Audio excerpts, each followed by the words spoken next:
Oi, gente. Meu nome é Ana Teresa, sou professora da Universidade Federal do ABC, dos bacharelados de Ciências e Humanidades e Relações Internacionais, do Programa de Pós-Graduações em Relações Internacionais e sou do OPEB, que é o Observatório de Política Externa Brasileira.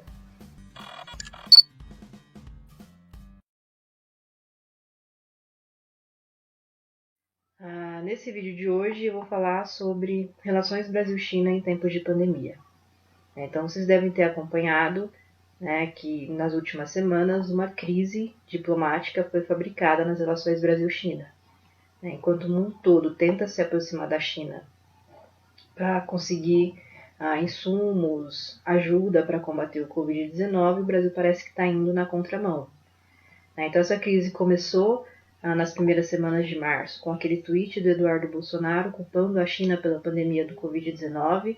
Ela piorou depois com a resposta nada diplomática que veio do Ministério das Relações Exteriores.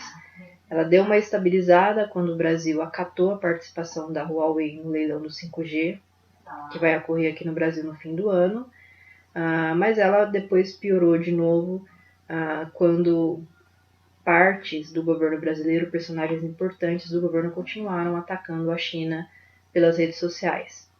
Então, como que a gente pode entender essa crise? Acho que a ideia desse vídeo é um pouco esse, é dar alguns subsídios para que a gente possa entender o que está acontecendo nas relações Brasil-China. Então, eu vou abordar 3 pontos. O primeiro ponto para entender a crise é entender que esse ano a gente teve a volta, vamos dizer assim, o renascimento dessa ala ideológica da política externa brasileira que tem um discurso anti-China. Essa ala ela nunca esteve morta, mas nas relações Brasil-China ela estava em segundo plano. Então esse é um aspecto para entender. Um segundo aspecto para entender essa crise é o aprofundamento do alinhamento da política externa brasileira com os Estados Unidos. E isso causa mais pressão nas relações Brasil-China. E o terceiro ponto para a gente entender isso são as próprias reações da China, que até o ano passado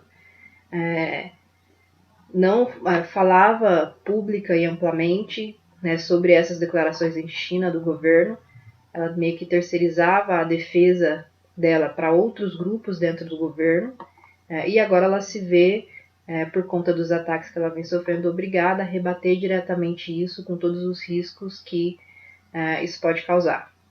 Então, esses 3 pontos que são importantes para a gente entender as relações Brasil-China e, na verdade, a crise dessas relações que a gente passa nos dias de hoje. Começando pelo primeiro ponto, que é entender esse renascimento dessa ala ideológica da política externa brasileira. Essa ala foi a ala que produziu a crise. Ela que tenta, desde que o Jair Bolsonaro era ainda candidato a presidente da República, ainda em 2018, promoveu uma ampla reavaliação das relações Brasil-China. Esse grupo é representado hoje pelo Ernesto Araújo, que é o ministro das Relações Exteriores, pelo Eduardo Bolsonaro, que além de filho do presidente, é presidente da Comissão de Relações Exteriores e Defesa Nacional da Câmara. Esse grupo ele baseia as suas ações em uma lógica muito abstrata de defesa da civilização ocidental, e aí eles justificam assim um alinhamento com os Estados Unidos, que é o país que representa essa civilização, e um distanciamento com a China, que é um país não ocidental, comunista e que representaria então uma ameaça a essa civilização. Então é com essa convicção que eles começaram, desde antes do Jair Bolsonaro ser eleito, a tentar influenciar para que houvesse uma reavaliação das relações Brasil-China e para que de alguma forma a China fosse rebaixada de importância na política externa brasileira. Mas na prática eles tiveram muita dificuldade para fazer essa convicção virar realmente a política externa. Por que eles tiveram dificuldades? Porque a China ela é muito importante para o Brasil. Economicamente, a China é a nossa principal parceira comercial, para onde então vai a maior parte das nossas exportações, ela é a maior fonte das nossas importações. Nos últimos anos ela tem sido uma investidora importante. Em termos políticos, existem relações já há várias décadas, relações de amizade. O Brasil tem uma parceria estratégica com a China desde 1993. O Brasil também é parceira estratégica global da China desde 2012. A gente participa conjuntamente no BRICS. A gente tem comissões bilaterais muito importantes, como é a COSBAN, que é uma comissão bilateral de alto nível. Então, politicamente, a gente tem também algumas coisas que são mais ou menos sólidas nas relações, né? E essa importância da China para o Brasil, ela acabou por mobilizar interesses concretos, né? Interesses dos grupos que estão envolvidos nas relações econômicas e que teriam muito a perder caso houvesse uma reavaliação da política brasileira para a China. Então, esses grupos eles acabaram se mobilizando, né? E eles acabaram formando uma ala mais pragmática dentro do governo brasileiro para tentar gerenciar as relações Brasil-China, né? Então, o Ministério da Economia, o Ministério da Agricultura, a vice-presidência, né, eles foram mobilizados por setores econômicos, então, importantes, como o setor da mineração, do agronegócio, né, e aí eles passaram a tirar do MRE, né, as principais negociações com a China. Né, o que na verdade aconteceu é que a gente teve a formação dessa ala pragmática, se mobilizou e passou a desviar do Ministério das Relações Exteriores as relações bilaterais, né, e passaram então a concentrar as principais negociações com a China. Também os governos subnacionais, que é exemplo o caso do Consórcio Nordeste, né, o próprio estado de São Paulo, vários outros estados da federação, passaram também a estabelecer relações mais diretas com a China como uma forma de contornar o Ministério das Relações Exteriores e dar mais pragmaticidade para essas relações. Então, o que aconteceu foi que, nesse primeiro ano do governo Bolsonaro, essa ala ideológica, ela tentou influenciar nas relações, mas ela acabou ficando em segundo plano. Né? Passou para o primeiro plano, realmente, das relações, o pragmatismo desses outros grupos. Mas aí veio o ano de 2020. E a gente teve duas coisas em 2020 que ajudaram a fazer essa ala ideológica anti-China renascer. Que coisas foram essas? Foi o acordo de cooperação militar entre Brasil e Estados Unidos e a pandemia do Covid-19. Então a gente entra naquele que é o segundo ponto para entender essa briga que está ocorrendo, né, que é entender esse aprofundamento do alinhamento da política externa brasileira com os Estados Unidos e as pressões que isso causa nas relações Brasil-China. Então o acordo militar com os Estados Unidos ele foi fechado agora no início de março, né, e ele colocou mais pressão nas relações Brasil-China por conta do contexto de disputa que existe entre China e Estados Unidos, que é a chamada guerra comercial, que não é só uma guerra por comércio, né, ela envolve uma guerra por tecnologia, por poder, por riqueza, né, uma disputa bem ampla entre os países. Desde o início dessa disputa, né, os Estados Unidos eles tentam forçar os outros países a tomar partido em seu favor nessa guerra com a China. Né, isso se desdobrou em vários países, inclusive no Brasil, em uma pressão para que uma empresa chinesa de tecnologia da informação, que é a Huawei, seja banida da atuação nesses países. A ideia dos Estados Unidos é oferecer como moeda de troca o aprofundamento das relações bilaterais, e aí ele pede, então, que os países dificultem a atuação da Huawei.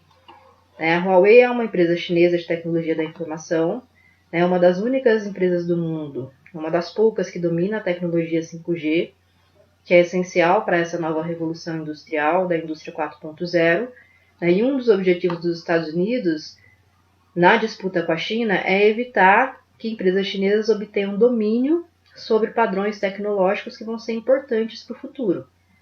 Daí o ataque dos Estados Unidos à Huawei. Com o acordo militar do Brasil com os Estados Unidos, o que acontece? Acontece que essa ala ideológica ela tenta se colocar novamente em primeiro plano nas relações Brasil-China para pressionar o Brasil a tomar partido dos Estados Unidos nessa guerra tecnológica. Então, para pressionar o Brasil a banir a possibilidade da Huawei participar do leilão nacional do 5G que vai ter aqui no final do ano. Então, esse pano de fundo, né, que provoca esse renascimento dessa ala ideológica e, na verdade, essa intensificação do discurso anti-China que essa ala ideológica tem. Dentro dessa moldura geral, então, que a gente tem que entender os ataques que o Eduardo Bolsonaro fez para a China pelo Twitter nas primeiras semanas desse mês de março. O deputado culpou a China pela pandemia do Covid-19, reproduzindo argumentos muito semelhantes aos argumentos que o Trump reproduz.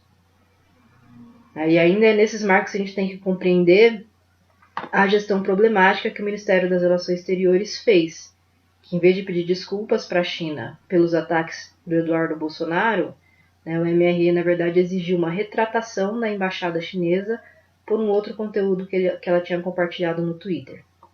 E foi isso que abriu, então, essa crise diplomática entre os países. Qual foi o objetivo não declarado disso tudo? O objetivo não declarado foi tentar oportunizar um aprofundamento do alinhamento do Brasil com os Estados Unidos, e tentar colocar a China e Estados Unidos como opções excludentes de política externa. Foi isso que essa ala ideológica tentou fazer, criando essa crise diplomática. E aí reforçar para o Brasil o alinhamento com os Estados Unidos e tentar forçar o Brasil a tomar um partido nessa guerra comercial. Enquanto a política externa sóbria de qualquer país tenta manter as opções abertas, aqui a gente parece que existe um esforço para limitar e excluir as nossas opções de escolha. Mas o tiro saiu pela culatra. Por quê? Porque pressionado pelo fato de o Ministério das Relações Exteriores não ter conseguido resolver esse imbróglio com a China, o Jair Bolsonaro acabou tendo que encaminhar pessoalmente o problema em um telefonema com o presidente chinês, o Xi Jinping. E o resultado foi, apenas alguns dias depois desse telefonema, a liberação para participação da Huawei no leilão nacional de 5G. Isso foi como uma forma de reafirmar o caráter pragmático das relações bilaterais. Mas nem deu tempo de normalizar as relações. Por quê? Porque os disparos da ala ideológica, essa ala anti-China, continuou. Foram erguidas campanhas em redes sociais de boicote à China. Outros personagens do governo, como o ministro da Educação, o Abraham Weintraub, entrou na briga também, fazendo uma série de declarações xenófobas, preconceituosas contra a China. E isso acabou elevando a situação que já não estava resolvida. Então isso ainda piorou mais as coisas. E aí a gente passa para o terceiro ponto para entender essa briga Brasil-China, que aí é olhar para as respostas chinesas. A China, desde 2019, ela tinha uma posição que era de não problematizar esse discurso ideológico que vinha dessa ala anti-China. Então o que ela fazia, na verdade, era meio que terceirizar a sua defesa. Ela mobilizava ali nos bastidores com esses grupos do governo que eram mais pragmáticos, e publicamente ela não rebatia essas declarações que ela sofria. Então se falou, por exemplo, da China como um país que não comprava no Brasil, mas que comprava o Brasil, dando a entender que ela era exploradora, e ela não rebateu isso diretamente. O Ernesto Araújo falou, por exemplo, que a gente não ia vender a alma para vender minério de ferro, querendo dizer que ter relações comerciais com a China era quase que encomendar a alma ao diabo. E a China também não respondeu diretamente a isso, então ela tinha essa posição, que era uma posição mais passiva com relação a esse discurso anti-China. Ela mobilizava ali a ala pragmática e deixava que ela tentasse diretamente interpelar essa ala ideológica dentro do governo brasileiro. Mas com os ataques que ela passou a sofrer a partir do Eduardo Bolsonaro esse ano, ela se viu obrigada a rebater pública e amplamente as ofensas que ela vinha sofrendo. Isso com todos os riscos que réplicas e tréplicas de discursos podem gerar para as relações. Então, o que na verdade isso mostra é que existe uma disposição menor da China para lidar com esses discursos confusos e fragmentados que se originam no governo brasileiro. Então, essa é uma parte importante da briga, porque as próprias reações chinesas, e que estão no direito, a China está no direito de reagir dessa forma, mas elas acabaram estendendo, levando o problema mais adiante do que se ela não tivesse reagido. Até então, até o ano passado, ela procurava não reagir, e esse ano ela começou a reagir. Então esse é um fato, acho que novo, e que é importante para entender essa crise. Em termos práticos, quais vão ser as consequências disso? né? Até hoje, o que se fala, e eu vou rebater, são duas consequências. Alguns falam que o cancelamento de encomendas que o Brasil fez à China de equipamentos, chamados EPIs, equipamentos de proteção individual e outras coisas, que esse cancelamento se deu por causa dessa briga diplomática. Então, uma das consequências, segundo se aponta, é essa dificuldade do Brasil de comprar as coisas necessárias para combater o Covid-19. Uma segunda consequência apontada é a possibilidade de a China rever a participação do Brasil como fornecedor de soja para o país.